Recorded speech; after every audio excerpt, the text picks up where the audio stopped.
Friends, स्वागत है आपके अपने यूट्यूब चैनल नीभा पीसीएस पे।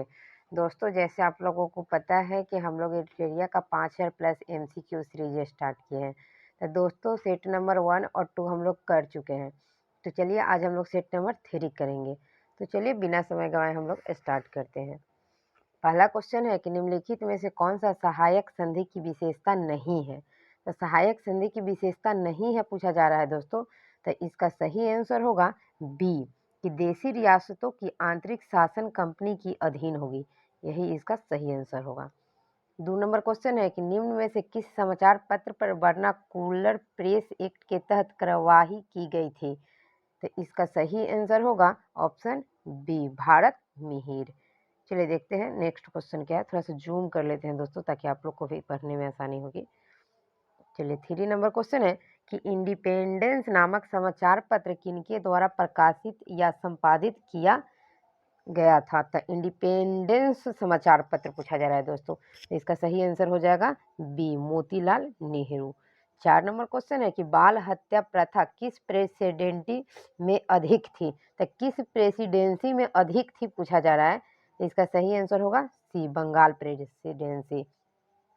5 नंबर क्वेश्चन है कि रेशमी रुमाल षड्यंत्र किससे संबंधित है। तो इसका सही आंसर होगा बी, मौलवी उबैदुल्लाह सिंधी।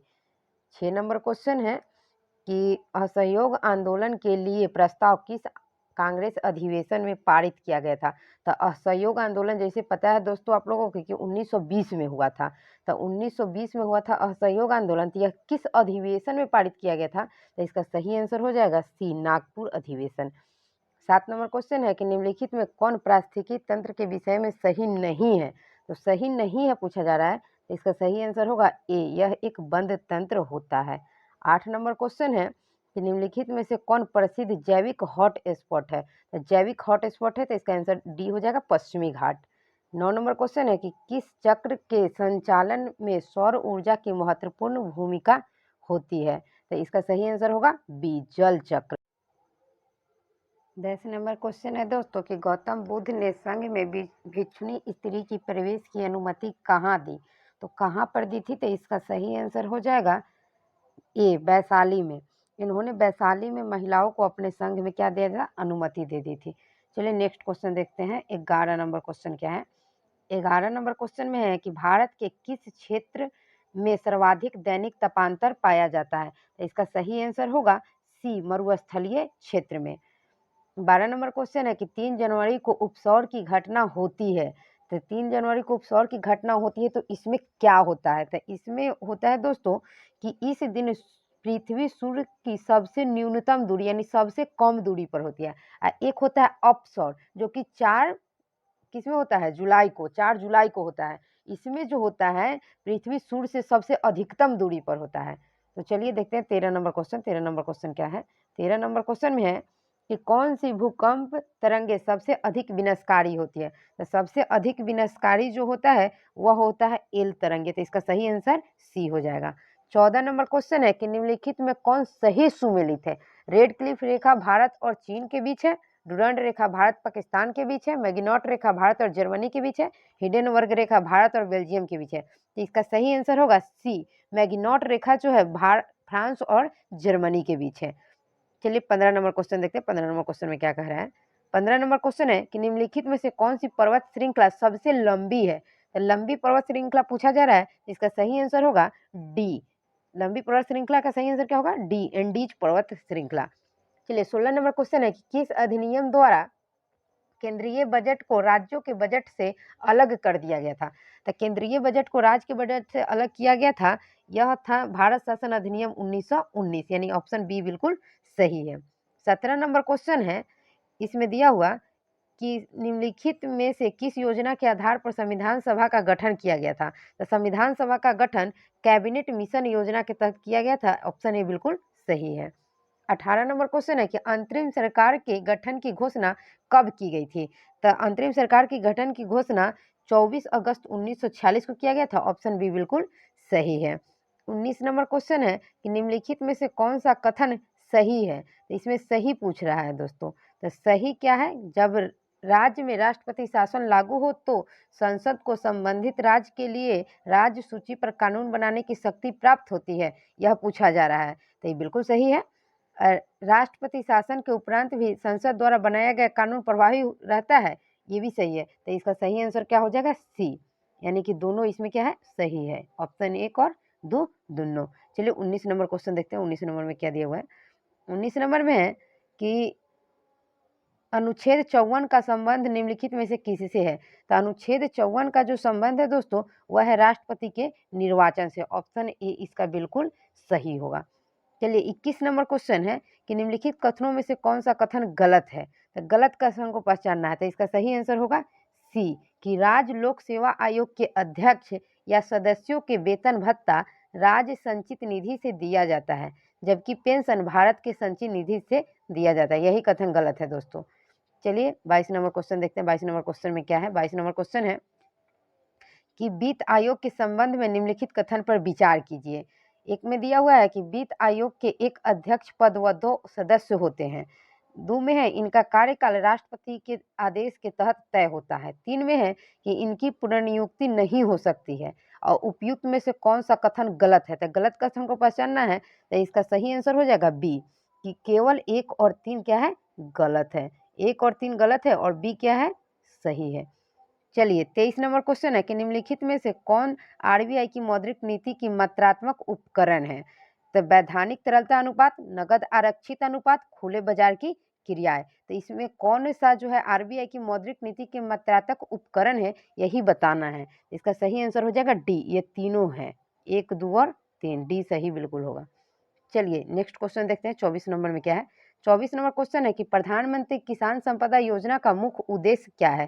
तो इसका मुख्य उद्देश्य है खाद्य प्रसंस्करण को बढ़ावा देना। ऑप्शन सी इसका बिल्कुल सही है। 25 नंबर क्वेश्चन है कि निम्नलिखित में कौन सी समिति एफआरबीएम अधिनियम से संबंधित है? तो इसका सही आंसर हो जाएगा ऑप्शन डी, एनके सिंह समिति। चलिए 26 नंबर क्वेश्चन है दोस्तों कि निम्नलिखित में से कौन सा संस्थान न्यूनतम समर्थन मूल्य एमएसपी के बारे में भारत सरकार को सिफारिश करता है? तो 26 नंबर क्वेश्चन है, इसका बिल्कुल सही आंसर क्या होगा? कृषि लागत एवं मूल्य आयोग। ऑप्शन सी बिल्कुल सही है। 27 नंबर क्वेश्चन है कि सीता अध्यक्ष का संबंध था किस विभाग से था? तो यह था भूमि कर विभाग। ऑप्शन सी इसका बिल्कुल सही है। चलिए हम लोग 28 नंबर क्वेश्चन देखते हैं। 28 नंबर क्वेश्चन में क्या है? 28 नंबर क्वेश्चन में है कि कश्मीर के क्षेत्रीय इतिहास का सजीव वर्णन मिलता है, यानी कश्मीर के इतिहास का वर्णन किस किताब में मिलता है? तो यह मिलता है राज तरंगिणी में, कश्मीर के इतिहास का चर्चा होता है। चलिए 29 नंबर क्वेश्चन है कि सिजदा और पैबोस प्रथाओं की शुरुआत निम्नलिखित में से किसने की थी? तो सिजदा और पैबोस को शुरुआत बलबन के द्वारा किया गया था। ऑप्शन बी बिल्कुल सही है। चलिए 30 नंबर क्वेश्चन में देखते हैं क्या है कि उत्वी कौन था? तो उत्वी एक इतिहासकार था। ऑप्शन ए बिल्कुल सही होगा। चलिए 31 नंबर क्वेश्चन है कि शेर शाह के बारे में कौन कथन असत्य है? तो शेर शाह के बारे में असत्य कथन को क्या करना है? पहचानना है। तो इसमें असत्य कथन क्या दिया हुआ है कि शेर शाह का मकबरा दिल्ली में है। यही कथन क्या है? असत्य है, क्योंकि शेर शाह का मकबरा दिल्ली में नहीं है, शेर शाह का मकबरा सासाराम में है। तो चलिए ऑप्शन सी इसका बिल्कुल सही हो जाएगा। नेक्स्ट है 32 नंबर क्वेश्चन कि किस प्रसिद्ध शासक के द्वारा अमुक्त मालदाय लिखी गई थी? यह कृष्णदेव राय के द्वारा लिखा गया था दोस्तों। ऑप्शन सी बिल्कुल सही है। 33 नंबर क्वेश्चन है कि दिल्ली सल्तनत के सभी सुल्तानों में सर्वाधिक समय तक शासन निम्नलिखित में से किसने किया था? तो दिल्ली सल्तनत में सर्वाधिक समय तक शासन किसके द्वारा किया गया था, वही बताना है। इसका सही आंसर हो जाएगा बहलोल लोदी। 33 के ए बिल्कुल सही है। चलिए 34 नंबर क्वेश्चन है कि निम्नलिखित में से कौन सा पदार्थ केंद्रक में सर्वाधिक मात्रा में पाया जाता है? तो केंद्रक में सबसे अधिक प्रोटीन पाया जाता है दोस्तों। ऑप्शन बी बिल्कुल सही है। 35 नंबर क्वेश्चन है कि प्रकाश संश्लेषण की प्रकाशिक अभिक्रिया क्लोरोप्लास्ट में कहाँ संपन्न होती है? तो क्लोरोप्लास्ट के किस भाग में संपन्न होती है? तो यह होता है ग्रेना में। ऑप्शन ए बिल्कुल सही है। 36 नंबर क्वेश्चन है कि हेलोफाइट्स होता है, हेलोफाइट्स क्या है? तो हेलोफाइट्स वे पौधे होते हैं जो लवणों वाली मिट्टी में उगते हैं। ऑप्शन डी इसका बिल्कुल सही है। चलिए 37 नंबर क्वेश्चन है कि निम्नलिखित में से कौन सा टेस्ट एड्स के लिए किया जाता है? तो अगर एड्स से अगर कोई व्यक्ति पीड़ित है तो उसके लिए कौन सा टेस्ट कराना होगा? तो इसका सही आंसर हो जाएगा 37 नंबर का डी, 1, 2, 37 का आंसर होगा डी, 1, 3 और 4, यानी कि पीसीआर भी कराया जाएगा और CD4 भी और एलिसा टेस्ट भी। 1, 3 और 4 बिल्कुल सही है। 38 नंबर क्वेश्चन है कि निम्नलिखित में से कौन सा रुधिर वर्ग के रुधिर प्लाज्मा में कोई एंटीबॉडी नहीं होता है। इसमें एंटीबॉडी नहीं होता है पूछा जा रहा है दोस्तों, इसका सही आंसर सी होगा। AB में कोई एंटीबॉडी नहीं होता है। चलिए 39 नंबर क्वेश्चन देखते हैं। 39 नंबर क्वेश्चन में क्या है। 39 नंबर में है कि triple antigen triple vaccine DPT में कौन सा एक नहीं है। तो ट्रिपल वैक्सीन में नहीं है, यह पीलिया नहीं है।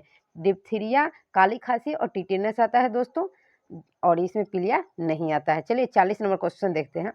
40 में है कि अल्फा कण का द्रव्यमान हीलियम के एक अणु के बराबर होता है। इसके आवेश किसके बराबर होते हैं। तो इसके आवेश जो होते हैं वो 2 प्रोटोनों के बराबर होते हैं। ऑप्शन सी बिल्कुल सही है। 41 नंबर क्वेश्चन है कि न्यूटन के किस गति नियम के बल का व्यंजक प्राप्त होता है। न्यूटन के जैसे 3 गति का नियम है दोस्तों, तो उसमें पूछा जा रहा है कि किस नियम से गति का व्यंजक प्राप्त होता है, यानी कि फॉर्मूला। तो यह न्यूटन के द्वितीय गति नियम से प्राप्त होता है। अगर क्वेश्चन पूछे कि परिभाषा किससे प्राप्त होता है दोस्तों, अगर परिभाषा पूछ दे कि परिभाषा किससे प्राप्त होता है, तब हम लोग क्या आंसर देंगे इसका कि परिभाषा न्यूटन के प्रथम गति नियम से मिलता है, जबकि फॉर्मूला न्यूटन के द्वितीय गति नियम से बोलता है। तो इसका आंसर ए सही होगा। चलिए 42 नंबर क्वेश्चन देखते हैं। 42 नंबर क्वेश्चन क्या है।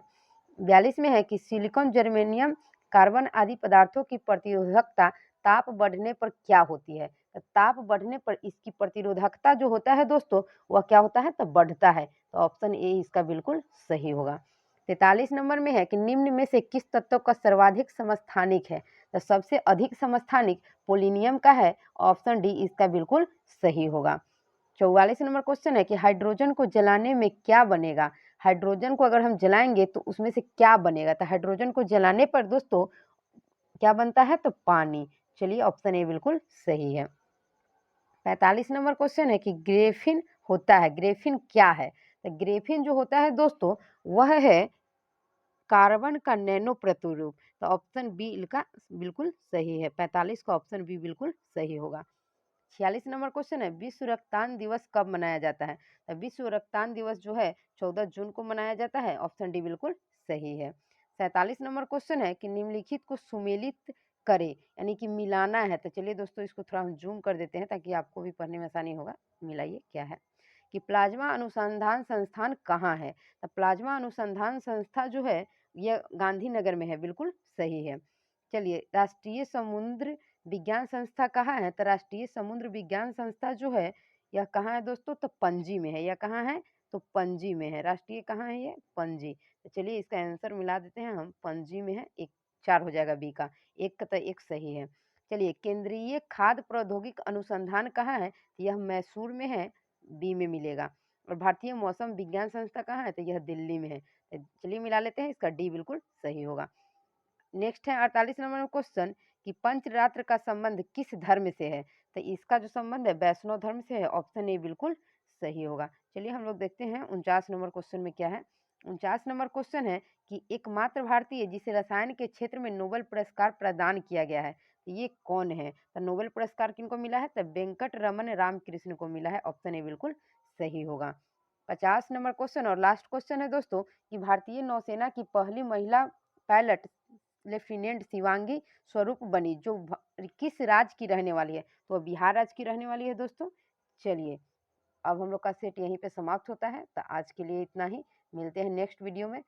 चलिए धन्यवाद।